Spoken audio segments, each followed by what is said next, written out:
Welcome to Measuring Success Right, the official podcast of the Marriott Student Review, a podcast for students by students, where we connect the leaders of tomorrow with the issues of today.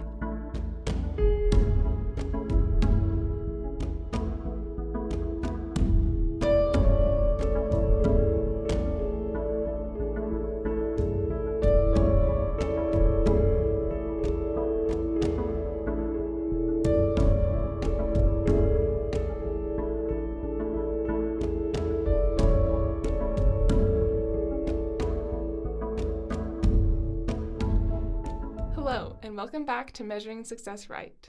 My name is Emily, and today on the show we have Alyssa. Alyssa is studying public health. In addition, she is working on a minor in international development here at Brigham Young University. Alyssa is from Huntington Beach, California, and is planning on getting an MPH back in California after she graduates this April. In her free time, Alyssa enjoys thrifting, rollerblading, and surfing. Additionally, Alyssa has been a Ballard Brief editor since winter 2022. We have touched on what Ballard Brief is in the past, but for any new listeners, would you mind explaining what the purpose and mission of Ballard Brief is? Yeah, so Ballard Brief is under the BYU Ballard Center for Social Impact. So it's just a program under that. And our mission is to advance social impact by providing the world with high-quality briefs about current social challenges. I love that you guys are able to find a way to connect students and different world issues together. As we mentioned before, Alyssa is an editor at Ballard Brief, and we just wanted to ask what the process of publishing an article for Ballard Brief looks like and what kind of criteria they look at. Yeah, great question. So as I kind of explained earlier, Ballard Brief is underneath the Ballard Center for Social Impact at BYU, or also underneath the umbrella of the Marriott School. So mostly we pull our briefs from the introduction class to social impact. So it's called Do Good Better. And in that class, you write a paper about a social issue that you are passionate about. And then with those papers, typically students will apply using that paper. And then we read those papers, and then we take 12 to 14 students into our Ballard Brief class. And our class is a 2-credit, 1 semester long class where you are matched with an editor and you meet every week, and you guys work together on resolving comments and progressing your brief to make it publishable. And then to make a brief publishable, there are certain sections and criteria for each section. So there is the context section, key terms, contributing factors, negative consequences, and then best practice. So those are the 5 areas that they cover in their brief, and each of them has to be very extensively researched. And yeah, honestly, it is a lot of work, but it is super rewarding and really cool to see your paper up on our website. And then also our briefs will now be on Google Scholars super soon. So it's just really cool to think that we did all this work compiling all this information about our issue that we're so passionate about. So for me, I really wanted to give a voice to child laborers in Myanmar and wanted their story to be heard. And I found that there wasn't a lot of resources to find that information. So it's really cool to think that if someone was wondering about child labor in Myanmar, they could go to my brief and find all this information about it. I am so excited to be able to learn more about all these different issues, and honestly, I feel like Ballard Brief is such a good resource. So we can't wait to be able to be creating monthly podcasts with the different authors within Ballard Brief. As an author published on Ballard Brief, would you be willing to talk about how you decided on the topic of child labor in Myanmar and touch on what your research process looked like? Yeah, so I already knew that I was super passionate about children's rights, and I wanted to write a paper that would kind of give them a voice. So I just did a quick Google search and was okay, where is child labor super common in the world? And Myanmar popped up super quick. And it turned out that it was one of the biggest places with the most child labor. And also that it was also just so culturally accepted. So I thought it'd be a really interesting topic to research. That's crazy. Okay, so as I was reading your article, I noticed a notable statistic of 1 in 10 children, or 160 million kids, are involved in child labor. To make sure we're all on the same page for the rest of the conversation, would you mind giving a broad definition of child labor? Yeah, so this stat was taken from the global statistics of child labor. So to define child labor, the most generally agreed upon definition is children under the age of 18 who voluntarily or unwillingly engage in work environments that put them at risk physically or mentally and is socially or morally dangerous. I don't think I ever realized how much or how many kids were in child labor. But specifically, can you talk about why child labor is so prevalent in Myanmar and what factors make it more likely for a child to enter the workforce? Yeah, so there are a number of factors, especially in Myanmar specifically, where I studied that can cause children to enter the workforce. First, in Myanmar, there is domestic demand for child labor due to recent economic expansions. More children are being employed. Their parents are already employed, with only 0.8% of those 15 and older being unemployed. So that means that children have to enter the labor force in order to get the economic needs. Another factor is poverty. Many families are already working multiple jobs and they're making insufficient money for the cost of living in Myanmar. So children enter the workforce to help support their families. There's also a cultural expectation in Myanmar for children to start helping their families as soon as possible. So a lot of them decide to join the workforce on their own, and this is seen as a normal part of growing up, and it is actually encouraged. And then other factors can include living in a rural area, having a parent pass away makes them 2 times more likely to join the workforce, or a parent's education level. It's so interesting how different cultures and maybe different life situations highly impact whether or not the child will enter the workforce. So then, as far as actual working conditions, what are the conditions like for these children? Also, what kind of jobs are they actually working?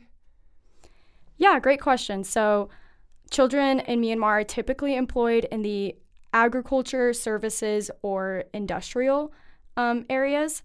In some case scenarios, it is common for parents to actually be in debt for some reason, and they send their kids to a large city to pay that debt.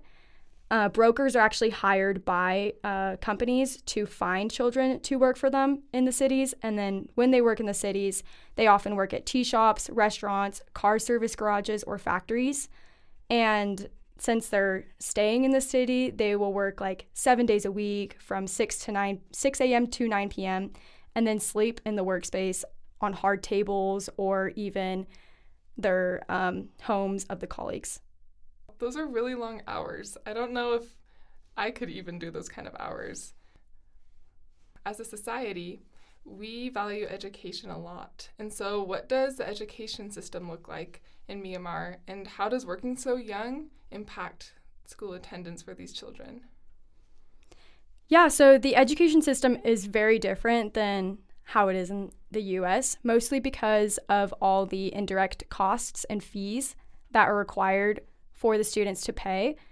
As they get older and go on to secondary school, the cost only increases. So this can equal about $50, which is about 75% of an average family's monthly income. So each month they're paying 75% of their family's income to stay in school. So that is a very huge commitment if the family does want to keep the child in school.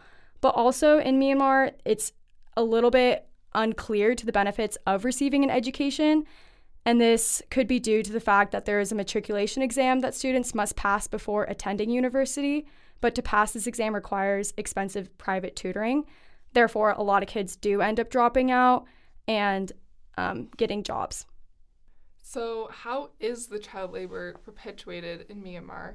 Are there not laws protecting the children or keeping them in school? Yeah, there isn't really a law that explicitly prohibits child labor, but there are international laws that say that children should not be working, of course. There are labor regulations specific to Myanmar, but they are vague and not very well regulated.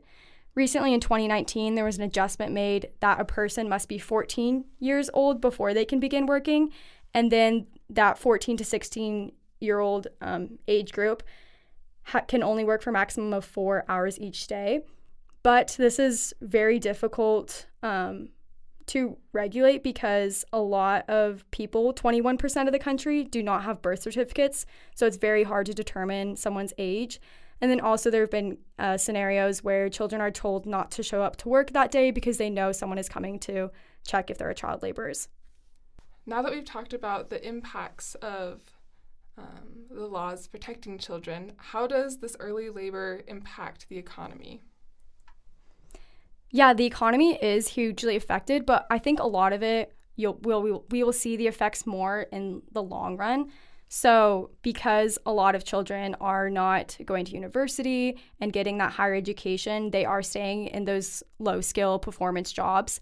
And this is causing there to be less employees in those jobs with technology or where you need to speak English or jobs that require a degree. So now that we've talked a lot about the issue and kind of the impacts, what is being done to fight against child labor? Great question. I was super curious when I was reading all about this too. One amazing organization that I found is called the Myanmar Mobile Education Project. So this was actually started by someone who is from Myanmar, and then he kind of like moved to America and goes back and forth to keep this organization going. So he has like a very obviously like extensive and very like culturally aware knowledge about this issue. So basically what he does is he brings education to the child laborers and compensates the shop owners. So at first it started in like a cute little van, and all the kids were taken into like this school bus or van during a break, and they were educated and then put back, and then they returned to their jobs. But they have gotten a lot bigger, and now they are like renting out like buildings and then other things like that. So it's really cool to track their progress. Also, after the children complete 4 levels of this education through this project, then they are given the choice to either return full-time to school with financial support from this organization or to attend vocational training. That is so cool. I think it's amazing that it started from something so small and it has grown a lot bigger. That is amazing. Okay, through both your research about child labor and your work with Ballard Brief, I'm sure you've gained a lot of exposure to many cultures and different ways of life. With this knowledge in mind, how would you define success? That is a great question. After researching this social issue, I've really come to respect the culture that is in Myanmar and how the children respect their families, and there's just like a wonderful family bond, and that's why a lot of kids enter the workforce and make all those sacrifices to help and support their families. So I think that one way to measure success is by like the love that you show to your families and just being able to like support there and be there for each other. So I think success comes from more of the connections that you make and how strong those are, and being able to maintain those relationships. So whether that's family, friends, or other people that you meet, just showing love and being kind to others. That is perfect. Wow, I really like how you've been able to connect your research and all of your different experience to be able to come with that definition of success. I think it is really important to maintain relationships and to create that connection, because I feel like that's really what a lot of humanity craves. So thanks so much, Alyssa, for being willing to be on the show today. It was really fun to be able to talk with you and to learn more about some of these harder issues in the world around us. Thank you, Emily.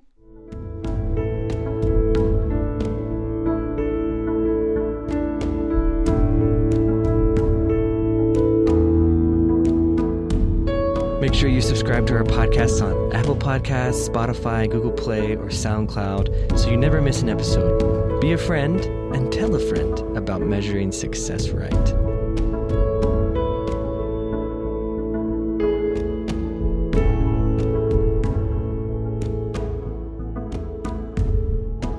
This podcast is a project of the Marriott Student Review at Brigham Young University. You can find us on Instagram, Twitter, and Facebook at Marriott Student Review or online at marriottstudentreview.org.